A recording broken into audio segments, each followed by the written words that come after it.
Welcome to the Tactical Dent Tech Podcast. You are now part of a small underground movement of dent technicians from all over the world.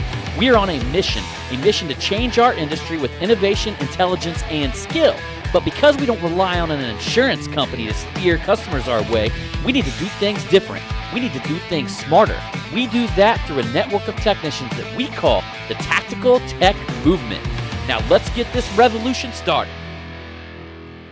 Hey, what's up, everybody? John Hiley here with the Tactical Dent Tech Podcast, chilling with your other host, Angela Hiley. Hey. So technically, we already did a podcast, but technically, it turned out like shit. So we're still trying to figure that one out, though, right? Yeah, I think what happened was we were just super excited, and Woody had all the technical difficulties on his end, so we all just kept drinking, and then Definitely blame that on Woody. by the time we went live in the tactical group on Facebook, Yes. if you're not a member, please join. We were kind of already pretty darn tipsy. You know, guys, it's been a crazy weekend. Crazy weekend. We ran what would probably be, in my opinion, the largest before and after dent removal contest in a group I've ever seen. I mean, I would say we probably had to have 300-400 submissions or something to that nature. I couldn't count them. I know that. I don't think it was that many though. It was a there was a lot of them. It was a ridiculous amount of guys doing it before and afters, and kind of like the rule of the contest was inside of our Facebook group is that if you got a like, it's 1 point. If you got engagement, a comment on there, it was 2 points. Mm-hmm. And that's what I encourage, because I wanted people to begin talking about the repair. Yes. And by the way, since we had this crazy weekend, I am featuring a bottle of water as my beer for the week. Because what happened is John came up with the amazing idea Friday and got a hold of Woody, and he donated wood. He donated his wood. He actually donated 2 of them. 2 of his woods. And some other accessories. And then you did your hammer, of course. Actually, I did a very, very rare tactical titanium hammer that has only been given to people. Yeah. And then James Lee got in on it. Yep, James Lee. He got in there and said, man, let me donate a glue gun, which then developed the glue pulling contest during the weekend. Yes. And then at the very end, Todd Zimmerman donated a hammer too. A Bryce Rockhill hammer. Yeah. Which pretty much gave us our first, our second, and our third place prizes. Although we shuffled it around a little bit because it happened to be the one guy that I actually gave a titanium to, won another titanium, which was Bryce Kelly. Yeah. So he's the one dude who, I get something like that. I know Bryce, he's an absolute animal. And I want him to test it for me. I want him to tell me what he thinks. So I sent it off to him. And so he happened to win the hammer. So we coerced Woody. We did some little arm twisting and got him to donate another wood to Bryce. Yeah. And then I took the titanium tactical and I gave it to the one dude who did a tool review. But it was more of a comic, like a comedy type one. Yes. And that's Jay Gearhart. Yeah, that's because when we went live on Friday, I was just saying, hey, I want y'all to get creative. Let's, think outside the box, use your imagination. And then after we went off of being live, John was like, now, babe, I just want you to realize that not everybody wants to Nobody's going to do it. Nobody's going to want to get in front of a camera. But Jay did. You got to... you got to focus on nature, especially if we're trying to blow up a contest. And the thing went off the hook. Troy Tarpey, he got first place, which he ended up winning the wood. And if you guys know what the wood is, it's a solid carbon fiber rod. It's not like some of the cheap ones out there. It's a smaller diameter. So, some of the really great rods that are big diameter, like Todd Zimmerman's, it's not a solid rod, of course. It'd be probably heavy as crap, but it's a very thick one. But Woody's is that size smaller. I want to say it's probably like a 1/2 inch in diameter. And because of that, he went with a solid carbon fiber. And it is stupid light and just strong as shit. And I want to say it's probably like 46, 48 inches or something like that. Mm-hmm. So Troy actually ended up getting one of them, Troy Tarpey. And a guy out of Macon, Georgia, who's been known as a phenomenal tech for a long time. and he literally showed a quarter panel crush that was just, I mean, it just bent the whole door jamb in. The door jamb was gone. Mm-hmm. You know, anytime like a door jamb is gone, you're like, holy shit. You know what I mean? The dude brought back the door jamb. And so, you know, he rightfully got first place on that one. Above and beyond that, Sal Contreras got third place, and they were all neck and neck. Yeah. So Sal Contreras has a Todd Zimmerman hammer, which is actually the Bryce Rockhill. It's an old school edition. It was one of my very first blending hammers that I purchased. Above and beyond like the ones that I would get from Harbor Freight, or I had a jeweler's hammer. You know, back in the day, it was one of the very first ones that I reached out that another tech made that I actually purchased. So I've got one as well, and I love it. I've got the original, and Todd sent me a brand new one. So killer hammer. So Sal Contreras got that. So he's going to be working on his, he can be blending them dents out, man. Mm-hmm. Which I know back in the day, Sal used to be kind of against the whole blending method, and now it's kind of interesting because you'll watch Sal's like techniques even evolve based on, you know, a community integration. And I know like a lot of people's techniques I picked up a lot of techniques from Sal because he's so different, and his techniques are so unique that you really take a lot from him because he does things so different. Mm-hmm. You know, and I always appreciate that. Like, I don't really look for guys that do things the same way, you know? Yeah. I'm always looking for somebody that does something different, because that's really, you know, I want somebody to be like a contrast of me, because I want to understand what they're doing, and they can gain something off of me, and I can gain something off of them. It works good. So that is our three winners, and Bryce Kelly was right up there. I mean, he was close. But we also had, during the glue pulling competition, we had a guy that literally glue pulled a rocket gas tank for NASA. And his name was Mark Pace. And he just by far, actually, technically, if you counted the likes and the comments, if he wasn't entered into the glue pulling only, he would have won the first place and the glue pulling. Yeah. Yeah. That was impressive. There was a lot of people that were blown away by it. Blown away, right? Yeah. I mean, the dude even showed pictures of the rocket being launched. Oh, really? Yeah, yeah. Oh. I didn't see that. Yeah, and the place, he, like, I guess, like, I don't know, it was a NASA or, like, whoever contracts with them or something like that.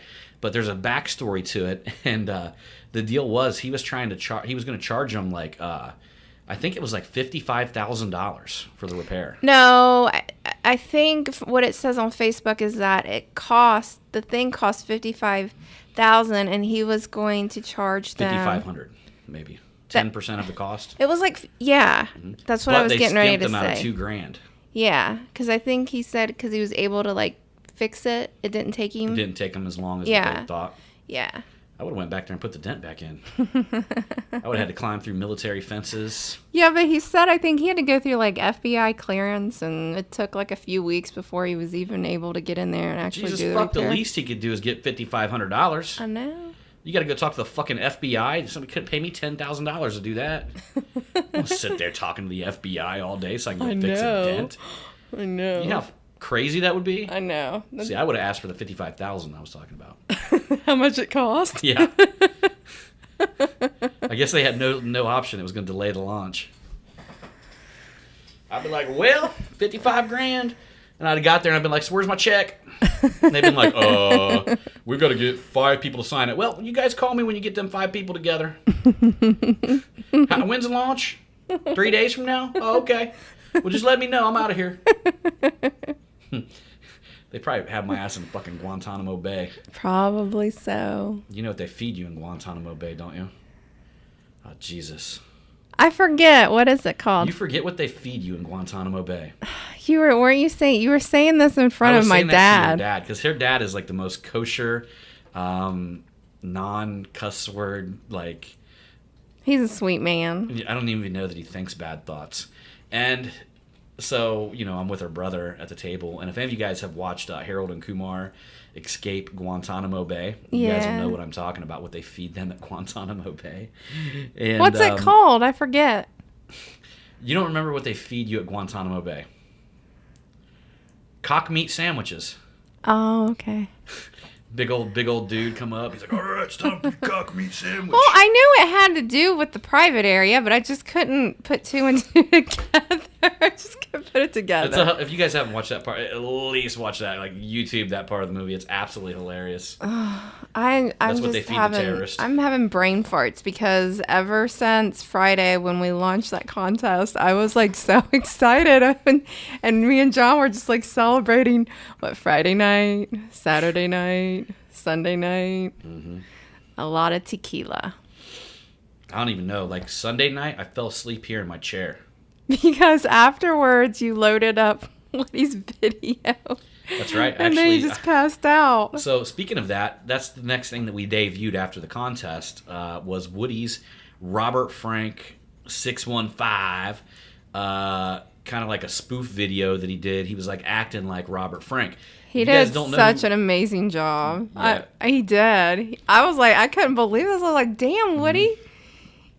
If you guys don't know who Robert Frank is this giant dude. You've probably seen him before. He wears a bandana and he like screams in his car.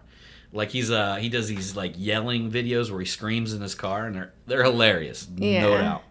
And Woody likes Robert Frank, but I guess he was listening to Robert Frank's podcast and he heard Robert Frank say something like, "If I was gonna get famous, I would go towards the big guy and I'd start going after him." Yeah. And then immediately, like the way Woody thinks, he's like, "Huh? I'm coming for you, Robert Frank. I'm coming for you." So the funny thing is, on my Instagram, I actually shared it in my story. I did like a swipe up, to check out the video, and he ended up seeing it. Like I tagged Robert Frank in it, and I've got confirmation that he at least seen that I tagged him in it. Yeah. So we're waiting. I just messaged it to him again. Now, talking about a guy who's got like 850,000 Instagram followers, right? Yeah. So he's probably busy as fuck, But we're going to start poking at him. And then we're going to optimize one, do an Instagram optimized one. And I think I'm going to put something on there, like everybody tag Robert Frank, and I'm going to put his tag name up there or something like that. Yeah. But I think Woody also needs to be like thinking of some new material too. Right. You can't just fuck with the dude with one video. I know. This has got to be like a continuous thing. Multiple videos. Mm-hmm. If he did one video a week for a year, he'd probably be more popular than Robert Frank. Seriously. That is true. I think that's what a lot of people don't realize. It's the discipline, of just doing something and putting in that effort and not stopping. And a lot of times, you might not even get any attention at all for like 6-8 months, and then all of a sudden one day, bam, your hard work starts paying off. It's usually right when you're thinking about giving up. Yeah, it's absolutely. like there's something that happens like when we are pushing things forward, whether it's in business, whether it's in life, whether it's in relationships, that when things stress us, it's like always like right before we're about ready to give up or right after, 2 steps after. So we're done. You know what I mean? But we just won't let it go. And we just keep working and hitting it harder. That is typically the time that you see your greatest success. Yes. So that being said, we're going to have to make sure we keep Mr. Woody on the ball. Yes. And I'm going to keep demanding that he pumps out these Robert Frank videos. Yeah, because he's a bad motherfucker. You can check him out on his Instagram. Just look up Woody Costs. And you want to check it out on my Instagram, look up John Hiley. John under... It has an underscore, but you'll see me. I'll pop up. It's John _ Hiley, Higley. Mm-hmm. I'm the big beastly dude with lightning shooting through my skin. Yes, you are. So let's go back to the podcast that we tried to record over the weekend. On Sunday? It turned into a zoo. It turned into a zoo, basically. Yeah. Yeah, I mean, it was like Woody our had the audio shittiest internet. Yeah, and then our audio was like messed up or something. It was something about us adjusting it for Woody's internet. And then somehow like his internet like attacked our internet and caused it to like the whole thing to be like delayed and fucked up and all this kind of stuff. Yeah, because my voice normally is just one tone. Even when I like raise my voice, it doesn't like, do you know what I'm saying? And it was just kind of like it blew a lot of people's ears away. So I'm just like, what the fuck? But it ended up being really wild. And we ended up, Woody was starting to get naked on there. Next thing you know, he's in his underwear and showing everybody's butt. It was all Facebook Live, you know? Yeah. And we actually brought in Wade, and he was in a grocery store. Him and Marissa. So he downloaded the app inside a grocery store and got in on our Zoom podcast. Yeah. And then we also got in Jay Gearhart. We all just like stayed there so long that eventually it was like late as shit. And we look up and like there's only one person watching. Like it went from like hundreds and hundreds of, I think the thing probably had 800,000 views or something like that. But it went down to where we had one person watching, and because we were just all like just sitting there jibber jabbering. And we found that out, and we just all just erupted in laughter. We're like, thanks for hanging in there with us, man, And but nobody commented. It was a hell of a time. Well, there's tons of comments on there. No, the last person. The last person wouldn't even reveal who they were. Yeah, so. I think it was James Lee. I think he was hanging in there with us. You think so? We should have got him on Zoom. We should have got him on because he was offering to host it, and I didn't even see the comment because he says he's got like some sort of fiber internet. Oh. And he was talking about hosting the meeting on that shit, and it would have been probably way better. We'll have to do that. Yeah, we got to get James Lee on anyway. That's a good dude. Yeah. Good dude. And again, gave away the glue gun, a spur of the moment for taking a dent out of a rocket that went to space. So yeah, we've the dent technicians of the world have gotten our trade into orbit, potentially around aliens. You never know.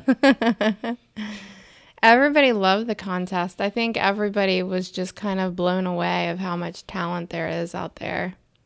Massive amounts. Yeah. Got to give some like shout outs too. I mean, we had so many people. I don't want to give shout outs because then people that I miss will, I will say though, some of the ones that were posted by Thomas Stanliner, Casimire's son, was some phenomenal ones as well. It was done by Casimire's. He had another one that checked the door jamb in.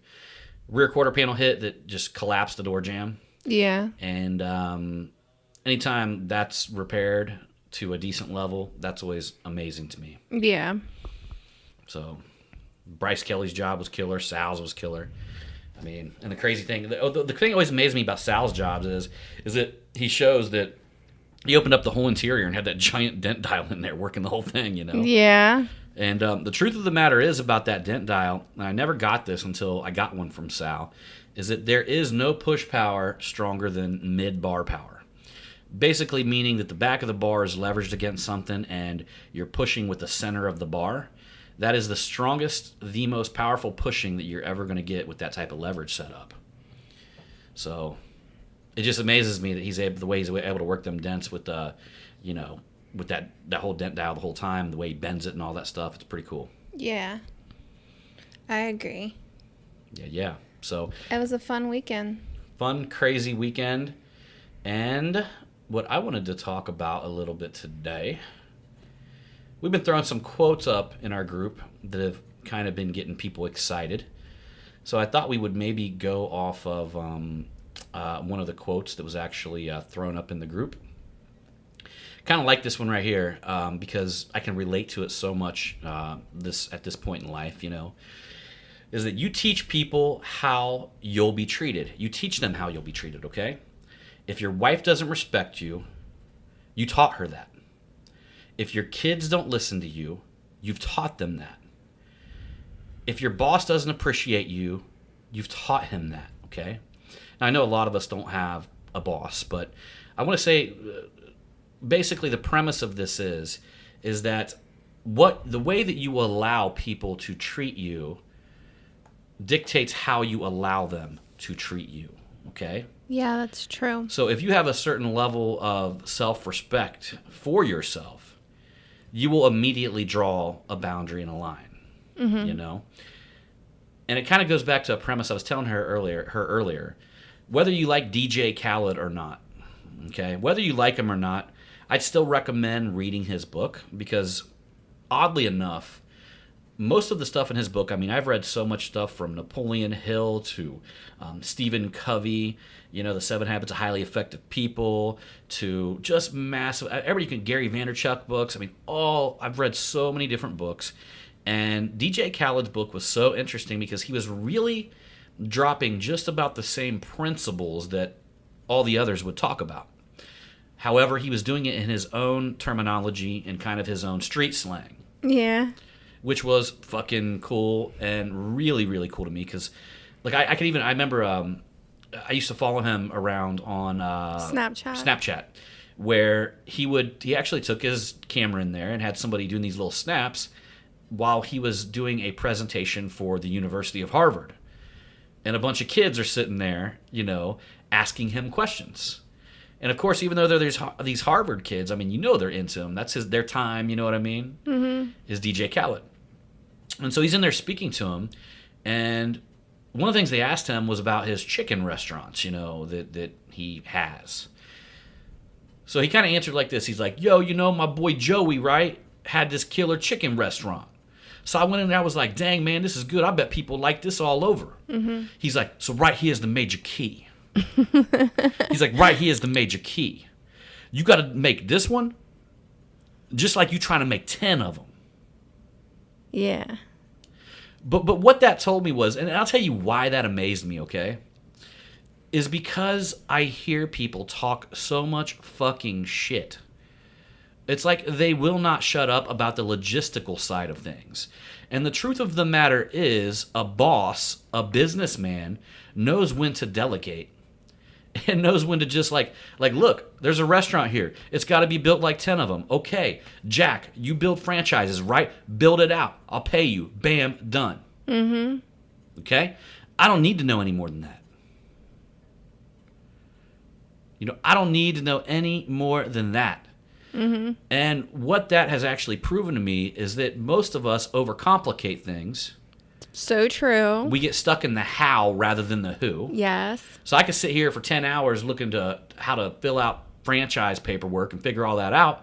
Or I could just call Joe, who specializes in it, pay him, all right, and have it done. Mm-hmm.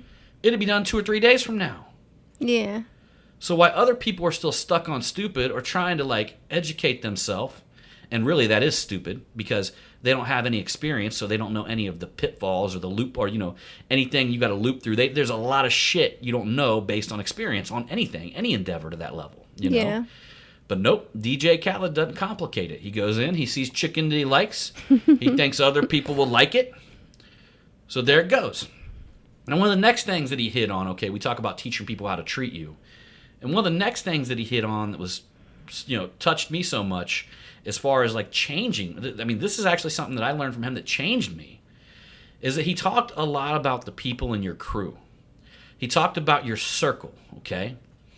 He talked a lot about how they can get in, all right? Mm-hmm. His enemy out there is what he calls they. He's even got a doorstep in front of his house, like a mat you wipe your feet on that says they are not allowed in here. Yeah. He tells people that he lives in Miami where it's 90, 100 degrees, and he has a jacuzzi in his backyard because they didn't want to have him to have it. He's got stars in his ceiling on his Rolls Royce because they didn't want him to have it. Okay? So they are his enemy. Yeah. Okay? Or let's just say his driving force to push him forward. Mm-hmm. Now, the deeper as you got into the book, you heard him talk about he would mention things like sometimes you let somebody in your circle. Yeah. And at the beginning, they're cool. Yep.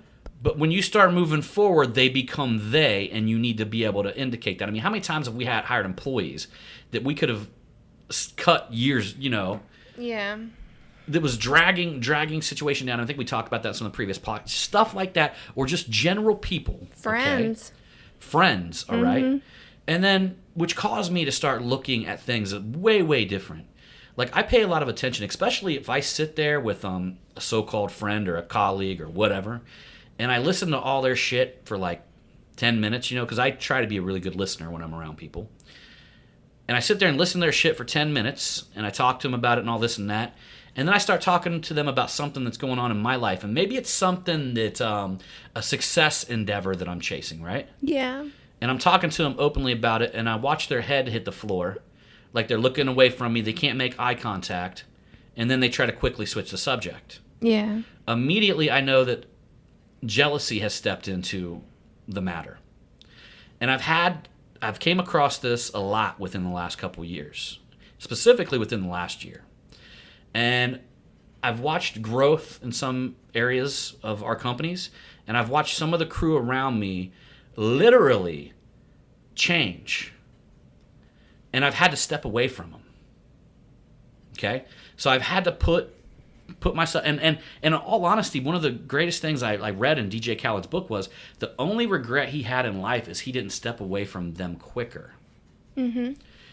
I want to let you guys know that is how toxic a person that is around you that cannot celebrate your success or at least try to rival it, at least be somebody that's like motivated, like that you guys help each other, okay? Yeah. Because I found this, that some of the people that they're fine with staying, and that's fine. If you want to stay where you're at and stay the same, like praise the people around you that are doing something and that are moving forward and that are hitting it hard, right? Yeah. Jealousy is one of, I want to say the book, it's called The Art of Joy, I think, with Dalai Lama and Tutu. Yeah. I don't even remember his first name. I could look the book up, but I'm not going to waste that much time on it, right? But it's a phenomenal book, and the one thing that they said... A tutu. That's his last name. I know, but it's just the way you say it. So the one thing that they talked about in that book is that jealousy was like a poison inside of somebody that seeps into their soul and, like, kills them. Yeah. Like, I'm going to tell you guys, especially if you're tactical listeners out there, never, ever, ever feel that way. Look, only the most intelligent people understand a principle, and it's called, like, if somebody is doing something right and successful, okay, and they're doing something very well, you want to encourage them to talk about it, okay? Mm-hmm. Because you're going to begin to discover common habits that this individual has implemented in their life that you can learn from, okay? If you decide to push that opportunity away, you're making a big mistake. I induce it. I've had people that I've done dent removal for today that I can remember of having some of the best conversations with. That's true. That I've learned from. And what they've taught me, I want to say one guy, it was a very interesting conversation. And I actually asked him at the end, I said, well, what if there was like one thing you would give me, success, whatever. Like, what's something you could give me, a parting piece of wisdom or whatever. And he told me it was very, very interesting. It might even be very controversial to hear it, What? Well, he said that when you hit something, all right? Yeah. So when you hit on something and it hits hard, fuck everybody else, hit it hard. Fuck everybody and anything. He said, run with it. Mm-hmm. And he said something to me like this, and I didn't understand that. I was like, what? Like, what? What are you talking about, I'm like, but I got my business here to do it, you know what I mean, and all this stuff. What if my customers would be upset, and, if I hit something else, and and he's like, listen, stop. He goes, listen to me. He's like, have you ever cycled before? And I'm like, I don't really know what that means. He's like, have you went bankrupt and came back again, stuff like that. You know what I mean? I'm like, no. And he's like, well, that's good. He goes, you don't want to do that. He goes, but I'm here to tell you I've done it, and it's happened to me, and I'm going to tell you something. None of them care about you. That's true. He said not one of them. Yeah. He said the only people that are ever going to really care and be affected by your failure is going to be you and your family and anybody who's directly affected by it. Mm-hmm. He said all the customers that demand this stuff from you and smile at you today, when you're down and out, they will, they'll replace you. Exactly. That's true. I guess we got to look at it from the other side of the fence. If we had a construction company that worked for us, and then one day I found out they were out of business, I'd be sad, but I'd go try to find another construction company. Yeah. It wouldn't be the end of my world, it'd be the end of their world. Exactly. So what he actually put into my mind was something very, very interesting, that basically saying that, you're in this for you and for your family. Mm-hmm. So you have to make decisions that benefit you and your family. Yep. Because them decisions are not going to affect other people's life. They're going to affect your life. Correct. So, and I've been making a lot of decisions like that lately. And I've been doing a lot of teaching people exactly not only what I expect out of them, because to be honest with you, a good friend, if you got a really, really good friend, they're going to expect more out of you.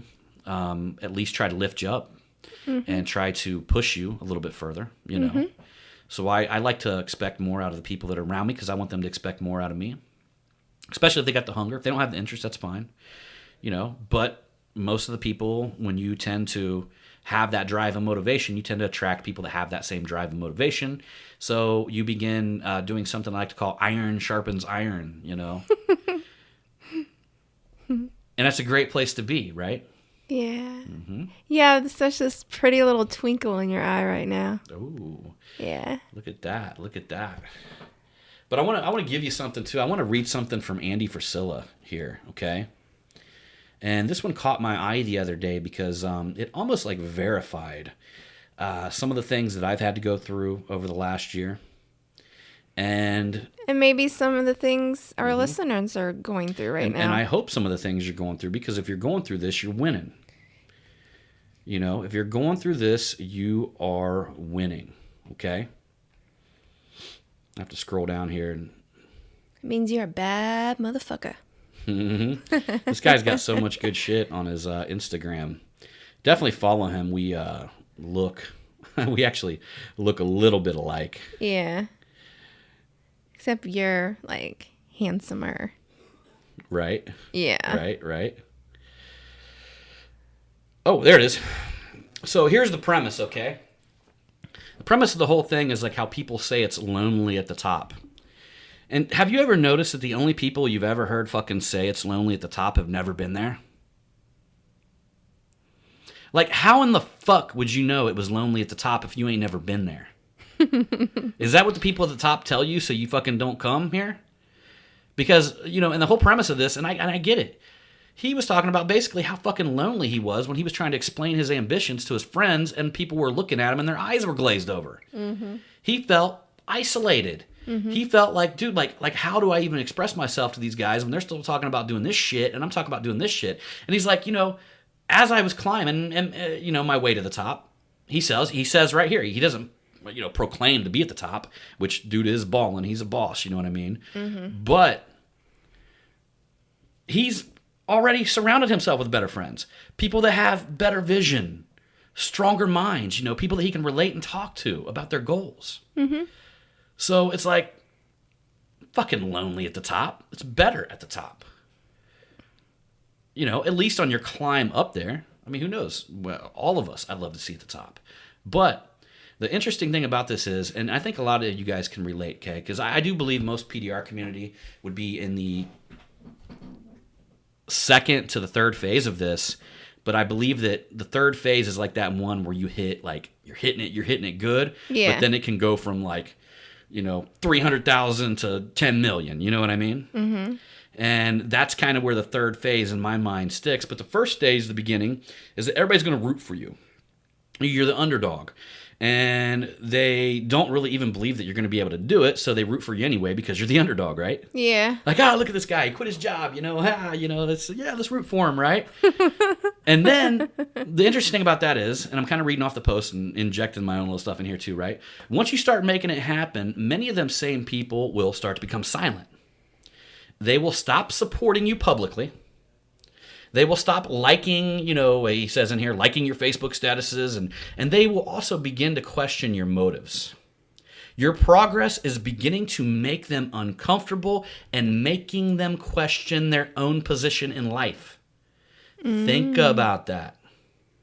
Your success is beginning to make them uncomfortable, and they're beginning to question their own position in life. Yeah. Okay?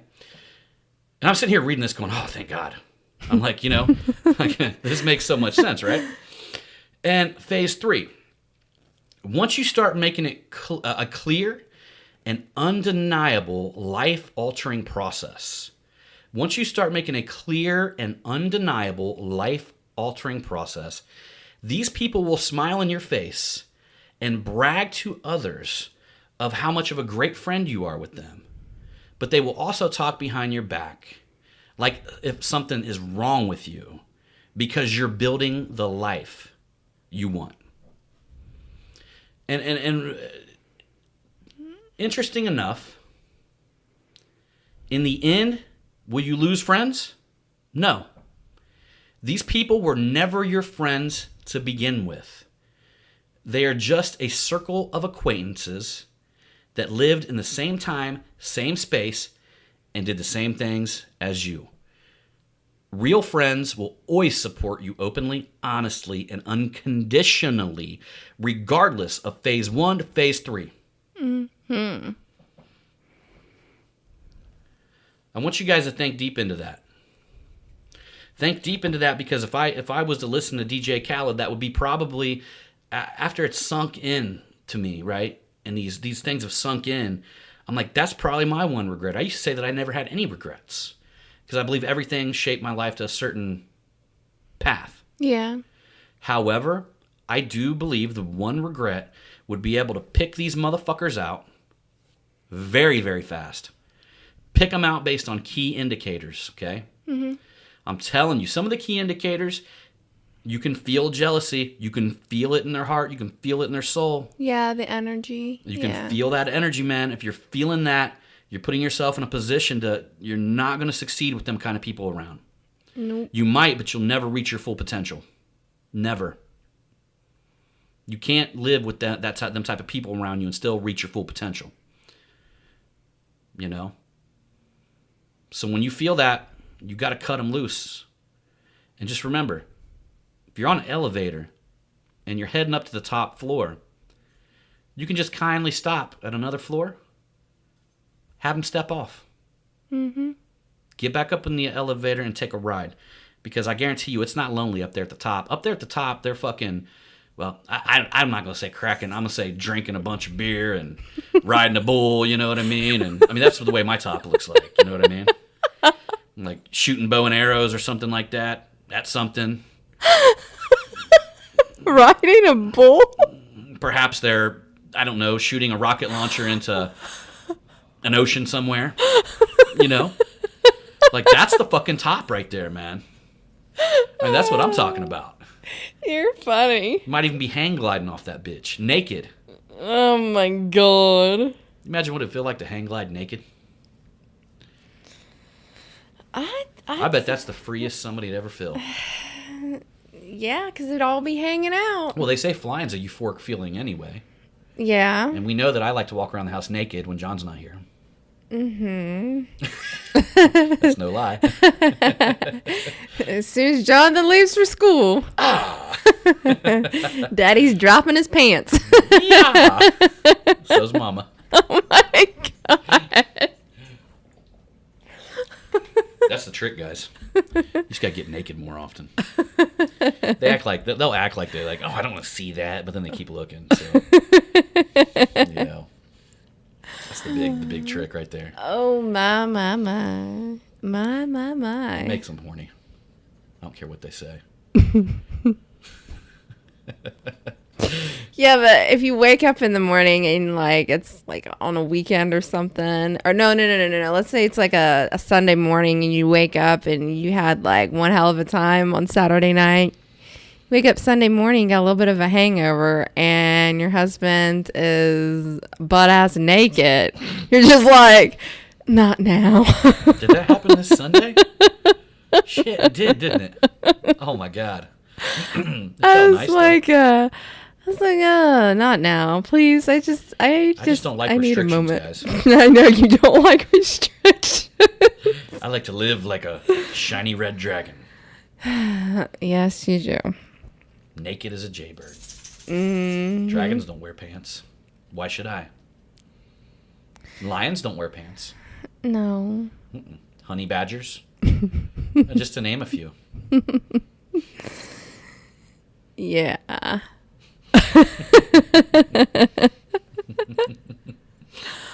Oh dear God. It was a crazy weekend. But again, I want to tell you guys, we got to thank Carbon Tech Tools donating that hammer. We got to thank Dent for donating one of the badass glue guns, the cordless glue gun. Yeah. I've been using every day for like 2 years solid. Got to thank Woodrow from Dead on Dent Tools. Woodrow for donating his wood. Yeah. Which is a solid carbon fiber rod. And he also donated some match grade tips too to the first place winner. We've got to talk about that. So he went ahead and donated them as well. And I got to thank Mr. Tactical. I don't know who he is. He's a scary dude, I heard. He doesn't like me no more. I was jealous when I seen him, and he totally got that. And he won't return my phone calls anymore. Nope, he won't. Too bad, huh? Mm-hmm. All right, everybody. So anyhow, y'all, I appreciate you. And just remember, it's all about the hustle. I'm going to see you on that next one. Mm-hmm. Keep it real. It's the king of the jungle when I can't be tamed. Take you all the way to the millennium reign. It's the return of the germ, it's that funky worm. Heated like the bottomless pit when it burn. Bro, my flow you cannot handle. I'm bumping and I'm humping like a camel on your radio channel. It's me, THREAT. Life of 95 most definitely. In fact, under my style's a low jack to stop. He stole his rhymes from the zoo tribe.